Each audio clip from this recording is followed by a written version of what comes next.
ఇంకో doubt sir, నార్మల్గా పెద్దోళ్ళు చెప్తుంటారు జ్ఞానం పెరిగింది నీకు, జ్ఞానదంతాలు వచ్చాయి అని.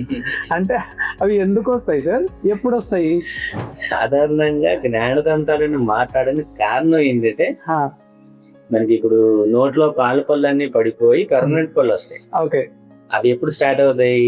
10 years తర్వాత, 6 years నుంచి పాల పళ్ళని కనిపించడం స్టార్ట్ అవుతాయి. 10 years వచ్చేసరికి పాల పళ్ళు పడిపోయి పర్మనెంట్ పళ్ళు రావడం స్టార్ట్ అవుతాయి. ఓకే. 14 years వచ్చేసరికి మీ నోట్లో ఇంకా పూర్తిగా పాల పళ్ళు పడిపోయి పర్మనెంట్ పళ్ళు సెట్ మొత్తం కనిపిస్తాయి. 14, 15 కల్లా. సో ఈ పర్మనెంట్ పళ్ళు సెట్ అంటే మనకి 32 పళ్ళు ఉంటాయి. అవును సార్.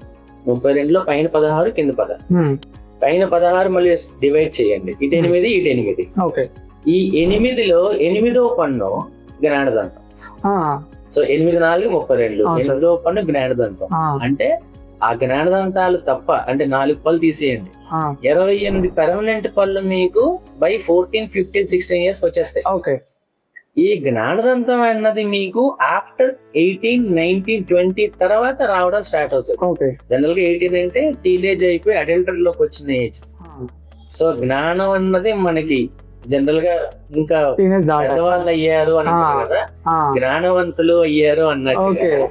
సో గ్రాడ్యుయేషన్ పూర్తి చేసుకొని గ్రాడ్యుయేషన్స్ వచ్చే ఉంటాయి కదా, జ్ఞానం వచ్చిన తర్వాత వచ్చిన పళ్ళు, మనకి జ్ఞానం వచ్చాక వచ్చిన పళ్ళు కాబట్టి దానికి మెచ్యూరిటీ వచ్చాక మైండ్ లెవెల్ అలా అని చెప్పి జ్ఞానదంతం అన్నారు తప్ప మనకున్న జ్ఞానానికి వచ్చే జ్ఞానదంతానికి ఎటువంటి సంబంధం.